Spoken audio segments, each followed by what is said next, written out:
Salve pessoal, mais um assistido que eu trago pra vocês, dessa vez sobre a série britânica Diário dos Horrores, ou Creep It Out, recentemente liberada na Netflix. Por favor, me acompanhem. Uma entidade mascarada conhecida como o Curioso caminha pelo mundo colecionando histórias assustadoras. Não se sabe de onde ele vem, nem pra onde ele vai. Só se sabe que quando você escuta o assovio dele, é porque alguma coisa arrepiante está pra se revelar, como é dito no começo de todos os episódios pela narradora. Ou seja, Diário dos Horrores é uma série antológica, no formato de Black Mirror, sabe? Que é um episódio, uma história diferente, um enredo diferente, personagens novos, cada um com seu começo, meio e fim, com exceção dos dois últimos episódios dessa temporada, que é uma história só dividida entre parte 1 e parte 2. Cada episódio é curto, tem duração em média ali de 25 minutos, e vamos lá, o público-alvo dessa série é infantil, pessoal. Você não vai assistir pensando que você vai ver as coisas absurdas. Não é uma série do Massacre da Serra Elétrica. E, geralmente as tramas dos episódios giram em torno das características negativas dos seus personagens. Desonestidade, trapaça, ciúmes, inveja, egoísmo. E as histórias elas podem ser encaradas como o conto do velho do saco. O meu era velho do saco, mas cada família tem uma, que as tias ou a avó contam para as crianças, se você for mal, se você fizer tal coisa, olha o que acontece. Essa série ela tenta dialogar com a geração atual, a tecnologia está bastante em pauta em muitos dos episódios. Aliás, o meu episódio preferido é o do Troll, que aborda o comportamento dos jovens na internet, um assunto muito importante hoje em dia. Os personagens, eles são bastante estereotipados. Eu assisti todos os episódios e eu não lembro o nome de nenhum personagem. A gente pode se guiar através dos substantivos comuns. A gente pode sempre chamar ali o moleque, a mãe, a irmã, o babaca, o valentão, a namorada. Só que isso é proposital, porque a série ela não tem tempo e ela também nem tem interesse em se aprofundar, criar camadas nos personagens. Porque o personagem principal, no final das contas, é a história sinistra que está sendo contada. E há uma mistura de elementos. Tem episódio que se trata, a ameaça surge através da tecnologia, como eu falei, mas tem outros que tem um sobrenatural, magia negra, bruxa. No primeiro, se trata de uma garota que ela não é popular na escola e ela tem essa vontade de ser reconhecida, de se entrosar com a galera mais popular, né? Ela vê na propaganda da televisão um celular sendo vendido, um novo modelo, e aí ela encomenda. E a inteligência artificial do celular é assustadora e conforme as coisas vão acontecendo, ele ajuda ela, mas aí depois vai saindo do controle, né? Ele começa a ser possessivo, ter ciúmes dela. Ou seja, ficção científica, sobrenatural, mitologia, tá tudo aí. A série também não faz questão de ser coerente com a realidade, ela segue as próprias regras, tipo um desenho animado. Por exemplo, nesse episódio que eu citei da garota, a gente imagina que a primeira coisa que uma criança faria no lugar dela seria envolver os pais, né? Pedir ajuda, coisa que ela não faz. Também tem outro caso em que um personagem ele sai de cena e durante o episódio a gente vê que tem a mãe dele que se preocupa bastante com ele e não explica o que a mãe dele fez, se ela foi atrás, foi na polícia, não tem nada disso. A função da personagem mãe era em ser aquela que se preocupa com ele, mas a partir do momento que ela não é mais necessária, a série ela não se preocupa em amarrar essas pontas. Resumindo, Diário dos Horrores é uma série leve, divertida, dá pra você assistir enquanto você almoça, dá pra você assistir com a criançada. É muito importante porque atrai o público infantil pro terror, uma coisa que é muito positiva, e é legal ver como a Netflix ela tá equilibrando bastante. No meu vídeo passado eu falei sobre Apóstolo, que é um terror bem pesado, longe de ser indicado para crianças, e ao mesmo tempo ela lança Diário dos Horrores, que pega esse público mais juvenil. Lembra bastante, inclusive, Clube do Terror, que passava antigamente na TV aberta, sabe? E é isso, comente aí se você pretende ver a série, se você já viu, o que você achou, deixa o seu gostei aí para ajudar o canal, se inscreve, passa aí pros amigos, e obrigado, até a próxima.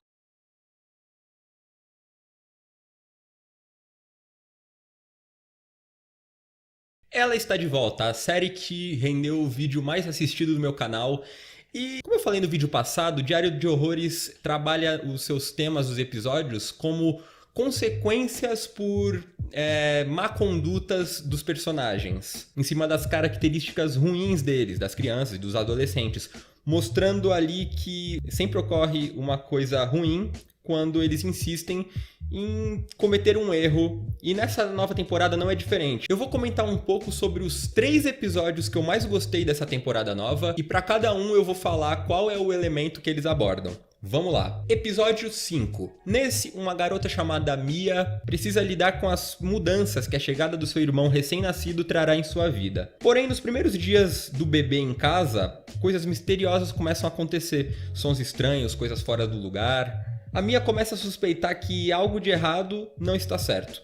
Eu confesso que eu não tenho medo assistindo essa série, porque ela é simples, é inocente e, como eu falei, é focada mais naquele terror infanto-juvenil. Só que nesse episódio eu tomei um eita, porque assim, ele começa, você vê o bebê, ele é bem fofinho, né?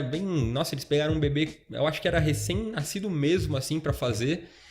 E tá, aí você fica confortável, né? Você se acomoda, porque também tá assistindo Diário de Horrores, né? Tranquilo.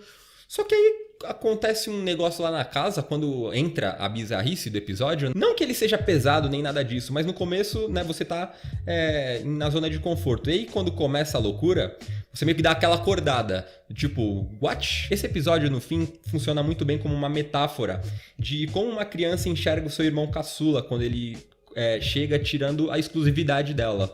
E é um dos mais assustadoramente fofos dessa temporada. E o tema desse episódio pra mim é claro, é o ciúmes fraternal, né? Entre um irmão mais velho e um mais novo, coisa muito comum aí no cotidiano de qualquer família. Episódio 7.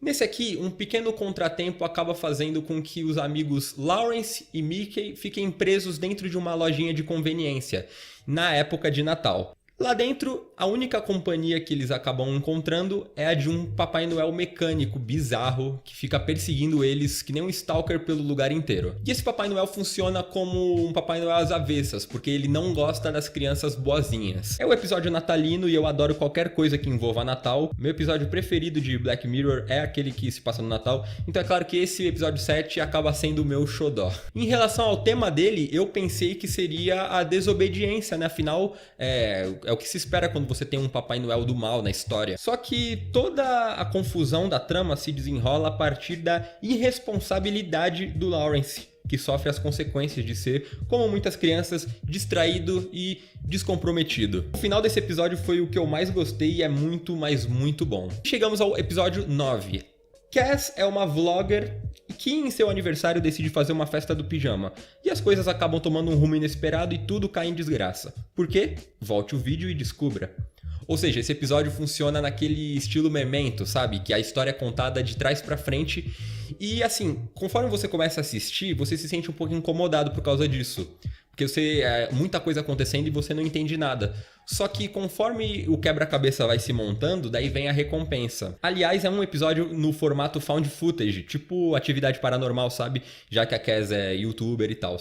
Por esses dois fatores, eu diria que é o episódio mais inovador da série. Bem criativo, até corajoso, porque é complicado de entender a história. Eu mesmo tive que assistir 2 vezes, na verdade, pra pegar direitinho. E como o público do Diário de Horrores é a criançada, né? A galera mais nova... eu digo por isso que é corajoso, porque muita gente vai acabar boiando assistindo esse episódio. E o tema dele qual é? Bom, na minha interpretação é falsidade. Por conta de alguns acontecimentos durante o episódio, eu cheguei nessa conclusão. Só que até nisso é complicado, porque essa foi a interpretação que eu dei. Pode ser que tenha até alguma coisa a mais que eu não esteja captando assim, pensando de início, mas com certeza envolve a questão da falsidade, porque tem um lance lá da Cass com os amigos da escola dela. Enfim, foi o que eu interpretei. E dito isso, é o meu episódio preferido dessa temporada, porque no balanço geral é o que mais me agradou. Como na primeira temporada, os adultos sempre agem de uma maneira meio afetada, né? Os adultos nessa série não agem feito pessoas normais. Ou eles são muito babacas, ou eles são muito zens, sabe? Não tem um equilíbrio. Ou eles são passivos demais. É tipo como o Stephen King retrata os adultos no It, onde eles são como casca, né? Como robôs, só programados para agirem de uma maneira protocolar. Não dá pra ver muita vida e individualidade neles. Afinal, a interferência deles não seria muito interessante na história. A trilha sonora da série continua ótima, a musiquinha da abertura que fica na cabeça, né? Tipo uma versão macabra de Harry Potter. Mas bem, respondendo à pergunta do título do vídeo, aliás, Me desculpem pelo bait, pessoal, mas às vezes é preciso. O canal tá precisando de destaque pra sobreviver. Mas eu diria que não. A segunda temporada mantém o nível da primeira. Como eu disse, algumas coisas arriscadas. Ela tenta entregar algo novo. Mas no geral tem episódios bons e ruins. Porém nenhum chega a ser inassistível. 3 facadas. A segunda temporada já foi disponibilizada lá na Netflix. Corre lá pra conferir. E é claro, inscreva-se, ativa o sininho, compartilhe o vídeo e tamo junto, pessoal. Até a próxima.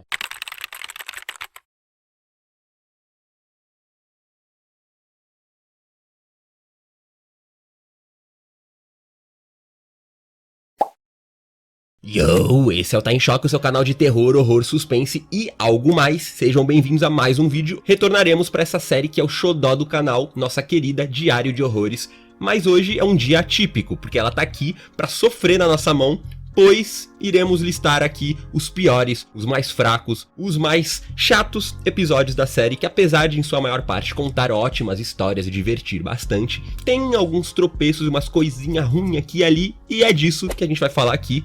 Então, bora lá. Por favor, se você não é inscrito ainda, ativa o sininho, se inscreve, deixa o like e compartilha com a galera no Zap, no Twitter, no Face, no Instagram. Cala a boca! O primeiro episódio da lista é O Homem do Espaço, o 10º episódio da primeira temporada da série. Esse episódio é na Inglaterra, onde Thomas, um moleque que é o estereótipo máximo de um pivete mauricinho metido a besta com aquele jeito de inglesinho rico, ele me lembrou demais o Malfoy lá nos primeiros Harry Potter, enfim. Ele chega na sua casa reclamando que conheceu um novo colega lá que era muito chato, que não parava de falar e comer e etc, cujo apelido era Batata. Você gosta de batata? Eis que a sua mãe fala pra ele esquecer aquilo, que não era nada demais, e que ela já tinha conhecido um novo coleguinha que tinha se mudado pras proximidades e chamado ele pra ir pra escola com o Thomas. E, por coincidência, quando o moleque chega, quem que ele é? Sim, o Batata. Você gosta mais de batata ou de estudar? Então a gente assiste um episódio inteiro do Thomas, que é um boyzinho insuportável, esculachando e maltratando o Batata, que age também feito um idiota. Afinal, olha a aparência dele, né? Ele é gordo, ele tem o cabelo engraçado, então é claro que ele precisa agir feito um palhaço e ficar se humilhando pela amizade do outro padrãozinho que só pisa nele. Jamais seria o contrário, né, roteiristas? Demorou. E aí, eis que surge o conflito do episódio. A dupla caminha pela floresta, onde encontra um alienígena que teve a sua nave danificada com a queda, cabendo a eles ajudá-lo a consertar a nave para que ele possa voltar pro seu planeta. E aí vocês pensam, alienígena, nave, legal. Meu irmão, olha o alienígena do bagulho. Uma fucking criança com uma máscara. Eu sei que a série não tem um orçamento muito alto, que não dava pra esperar muito disso, mas custava uma maquiagenzinha, ou qualquer coisa mais criativa, mais caprichada do que isso.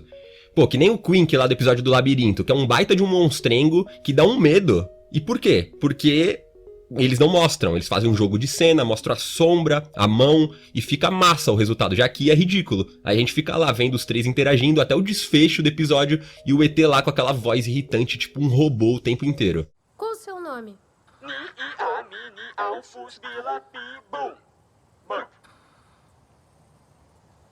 Podem me dar um nome terráqueo se quiserem. Se ainda no final tivesse uma redenção por parte do Thomas, tipo ele entendendo que tava sendo um puta babaca com o Batata, pedindo desculpa, reconhecendo o moleque, beleza, eu passaria um pano. Mas eu não senti nada disso, o episódio termina sem essa amarração e a impressão que dá é que vai ficar por aquilo mesmo. Imagina na escola o que não aguarda o Batata, né? Enfim, dito isso, não tem alternativa senão conceder um lugar pra esse episódio aqui no hall dos piores episódios de Diário de Horrores. Seguindo. Deixe-me mostrar o seu poder. Liberte o seu poder, criança. Reativa até água. Em seguida temos O Chamado, ainda na primeira temporada. Esse episódio merece estar na lista porque é o mais frustrante. Você começa a assistir e acha que vai ser bom, os atores são simpáticos, a gente vai conhecendo os personagens, tudo parece perfeito. O episódio gira em torno de Pearl, uma jovem prestes a fazer 15 anos que começa a ouvir vozes misteriosas e ser atraída para o mar. E aí a história vai e vem, você descobre que a garota foi encontrada no mar e foi adotada pelo casal que encontrou ela. E logo fica evidente que ela é algum tipo de sereia, ou seja, uma criatura pertencente a outro mundo. Falando assim, pô, bem interessante, né? Eis, então, que temos a primeira cena onde a Pearl descobre o poder dela, que é um grito especial, tipo uma Banshee. Veja. Você deixou cair. Eu falei com você. Peraí, calma. É só você pegar, você tá tão preocupada. Toma. Não.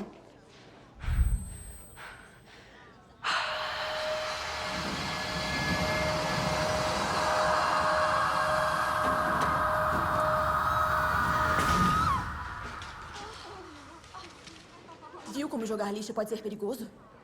Eu acho que Shark Boy e Lava Girl têm efeitos especiais muito melhores. E não basta ser tosqueira, ainda por cima é um poder fraco, porque ela fica 1000 anos usando nas pessoas e elas só ficam ali meio atordoadas. Tu pensa, nossa, essa rajada aí vai partir a pessoa no meio, né? Não, a mina é level baixo, nem faz cócegas. E outra coisa que me incomodou no episódio é que fica muito surreal a maneira como a Pearl age quando descobre que tem poderes. Ela, de uma santa, vira a maior babaca do mundo sem a menor explicação.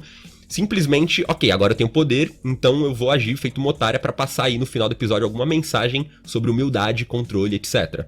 Do nada entra uma outra personagem na história que depois revela ser da mesma espécie dela. A mina surge literalmente do nada e de repente a Pearl já tá em dúvida se vai confiar no irmão dela, que ela conhece a vida toda, ou nessa estranha que tá falando pra ela atacar ele e vir embora pro mar. Enfim, ruim. Mas se vai tratar a Ava como sua escrava pessoal, o que acha de acompanhar com um por favor ou um obrigada? Por quê? É uma máquina idiota. Ava, me faz um chocolate quente. Fazendo um chocolate quente. E pra fechar temos o episódio Ajuda, o terceiro da segunda temporada. E aqui eu confesso que talvez seja o melhorzinho dos 3 citados, porém eu tenho um problema pessoal com esse episódio. Isso porque ele tem alguns elementos que me deram uma certa agonia e eu já explico. A trama gira em torno de Molly e o seu irmão mais velho, que moram com seus pais em uma linda casa numa vizinhança tranquila, e a cada 2 segundos eles ficam gritando pra assistente virtual que dá os comandos na casa, Ava, tudo que eles querem até os mínimos detalhes. O primeiro ponto que eu não gostei muito tá aí, é o exagero, o modo como essa família lida com a Ava. Tudo de tudo tem que pedir, Ava, baixa o som, Ava, me conta uma história, Ava, faz isso, faz aquilo. E eu acredito que mesmo nessas famílias de classe média alta da gringa aí não seja bem assim, né? Parece muito um estereótipo da tecnologia consumindo o ser humano. Você pega uns tiozinho que não faz nem ideia do que é uma assistente virtual, mostra esse episódio e eles vão achar que, sei lá, as famílias tão louca da cabeça, falando com a robô o tempo todo. Enfim, mas o que me dá agonia nesse episódio é os recursos de roteiro pra causar os conflitos, que é, por exemplo, o moleque tá feliz que os pais vão viajar pra ele poder dar uma festinha pros amigos da escola, e eles falam, mas a sua irmã vai ficar, sendo que o combinado era eles deixarem ela na casa da avó. Ou seja, ó, você, moleque, que só quer um mísero final de semana sem a sua irmã mais nova chata, você tá errado. Você não ama ela, então é isso? Ah, e você quer dar essa festa aí pros seus amigos por quê? Só porque você quer ser popular. Como se tivesse alguma coisa errada num pré-adolescente querer ficar bem na fita e se divertir com os amigos, né? E aí desenrola a história e é óbvio que a Ava se volta contra as crianças e se revela uma vilã. Ela é tipo uma Alexa do mal. E aí a molecada chega pra festa e a casa tá trancada. O coitado bota um bilhete debaixo da porta pra avisar. Ó, minha Alexa tá querendo me matar, hein? Ninguém consegue ver o bilhete. É um negócio que me deixou bolado. A sensação de inevitabilidade me deixou bolado nesse episódio. É tipo, essa festa nunca, mas nunca iria acontecer. Isso tava claro desde o começo. Esse episódio tem que ser sobre o amor entre irmãos. Tem que ser sobre isso. Ah! Olá, crianças. Maravilha da tecnologia.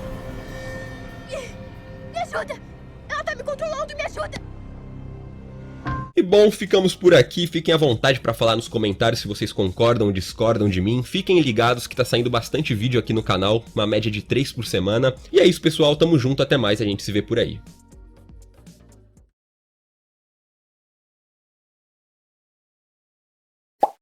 Fala, molecada! Esse é o Tá em Choque, seu canal de terror, horror, suspense e algo mais. E no vídeo de hoje, depois de bater tanto nessa série no último vídeo, onde eu listei os piores episódios, dessa vez vos trago os 3 melhores episódios de Diário de Horrores. Foi uma tarefa difícil escolher, já que essa série, por mais que seja curta, tem muitos episódios incríveis. Lembrando, é claro, que essa lista reflete apenas a minha opinião, não é nenhuma verdade universal absoluta, e você pode perfeitamente discordar de mim. Sem mais delongas, vambora! Para de falar que tu é minha namorada! Divulga no Twitter que o DJ aceitou na massa. O primeiro episódio a ser citado nessa lista é o episódio 3 da primeira temporada, Difícil de Assustar.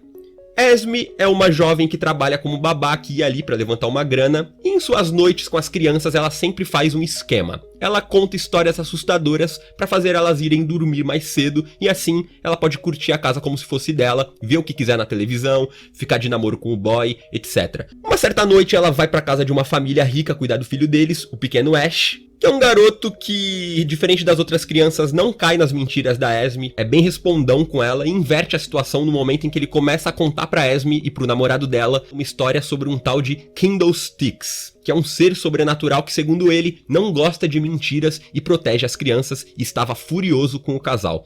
Esse episódio é talvez o meu preferido da série justamente por ser o mais assombroso e, como a própria narradora da série diz, arrepiante naquele bom estilo Clube do Terror. A dinâmica entre a Esme e o Ash é muito bacana, o Ash é muito carismático. E, bom, alerta de spoiler, quem não quiser saber o desfecho do episódio, adianta aí uns 40 segundos. Pois bem, esse episódio contém um plot twist muito da hora, que é, o Candlesticks era real e era ninguém menos do que o Ash. Ele não era o filho do casal, na verdade a Ashley, filha do casal, tava na cama lá em cima o tempo todo, e o demônio, ou seja lá o que for, em forma de guri, tava o tempo todo bem na nossa cara, causando todos aqueles fenômenos assustadores pela casa, pra ensinar uma lição pra Esme. Épico. Candlesticks? Quem é esse? É o seu amigo imaginário? Ele não é imaginário, ele é real. E ele tá em pé do seu lado. Fora uns detalhes mais sutis que enriquecem o episódio, por exemplo, a primeira família que a Esme vai cuidar, as mães da criança são lésbicas, uma coisa que é bem sutil ali, que você pode nem reparar, mas que é ótimo pela representatividade. Enfim, próximo. Eu tenho que fazer o meu dever de trigonometria. Qual é? O que são 10 minutos? É verdade.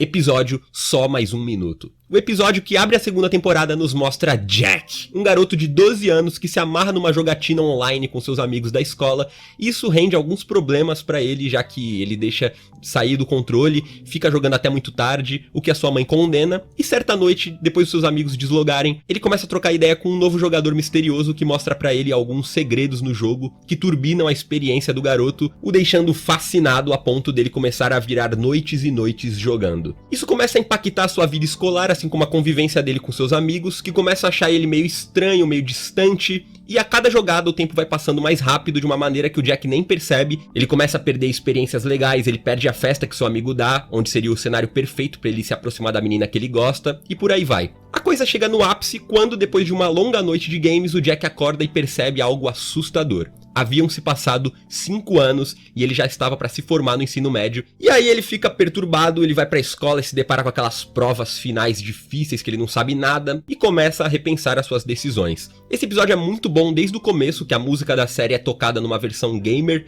tipo geração 16 bits.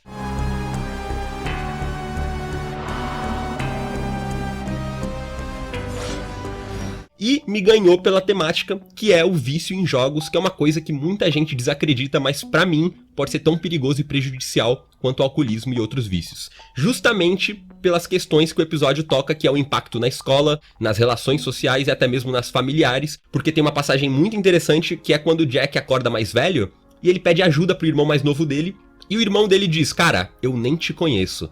Por mais que eles vivessem na mesma casa, o distanciamento causado pelo exagero nos jogos do Jack fez com que eles crescessem separados. E isso, meus amigos, é uma coisa que eu já vi acontecer com meus próprios olhos, com conhecidos meus. Eu não tô querendo aqui demonizar os jogos e falar que não é válido a cultura. Porra, na real, eu amo videogame. Esse canal aqui, metade do conteúdo é videogame, é parte da minha vida. Passar uma noite jogando com a galera é foda, mas tudo é equilíbrio, a gente não pode aumentar a dose, digamos assim, como uma maneira de fugir do mundo real, porque a vida vai cobrar de uma forma ou de outra. Suas notas baixaram. Não tá fazendo os deveres de casa, você vem pra casa da escola e desaparece no seu quarto. Diz o que tá acontecendo. Por último, temos o 6º episódio da segunda temporada, Sem Filtro. Kira é uma adolescente que vive tirando selfies e registrando cada momento do seu dia, como muitas crianças e adultos que nós todos conhecemos, que dá importância muito exagerada para suas redes sociais e afins. É aquela velha história. Ela trabalha com a Mercy, sua irmã, num bar-restaurante da família, e diferente da Kira, a Mercy é o oposto. Não gosta de celular, não quer saber de redes sociais, tá sempre empenhada nos seus afazeres, ela só fica na dela curtindo o menino que ela gosta, até aí, beleza. Um belo dia, Kira baixa no seu celular um aplicativo que promete dar a ela a selfie perfeita e, como 100% da humanidade, a Kira instala e aceita os termos de uso sem ler. Já viram onde isso vai dar, né? A garota começa então a tirar várias selfies que saem com uns filtros muito loucos que deixam ela sem defeito nenhum, tudo que ela queria, mas logo vem a realidade. Em troca das fotos, o aplicativo pega uma coisa da pessoa. Aí você me pergunta, o quê? Nada menos do que o rosto dela. Sim, o aplicativo rouba o rosto da vítima e leva para um local secreto onde fica uma coleção de rostos. Eu vou falar uma coisa, Diário de Horrores é sempre bem comportado, às vezes até tosco, como eu falei lá no vídeo dos piores episódios, o orçamento é baixo, etc. Mas quando aparece essa menina sem o rosto, eu fiquei em choque. É bizarro, eu não sei se foi maquiagem que eles colocaram, alguma massa ali, ou se é digital, mas me deixou meio perturbado.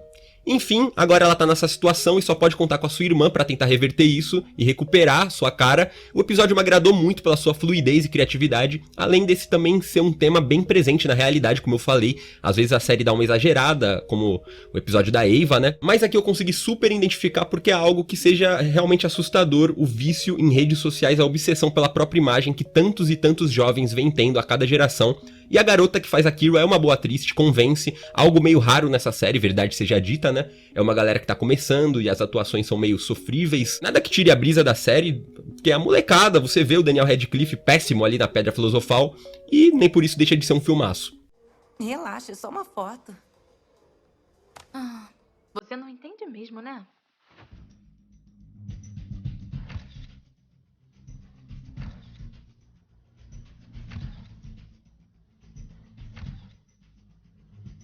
Enfim, galera, ficamos por aqui. Compartilhem o vídeo e deixem um like pra ajudar. Deem uma explorada no canal que tá saindo bastante coisa interessante. É vídeo toda semana, fora algumas gameplays esporádicas que eu faço. Valeu, até a próxima, a gente se vê por aí.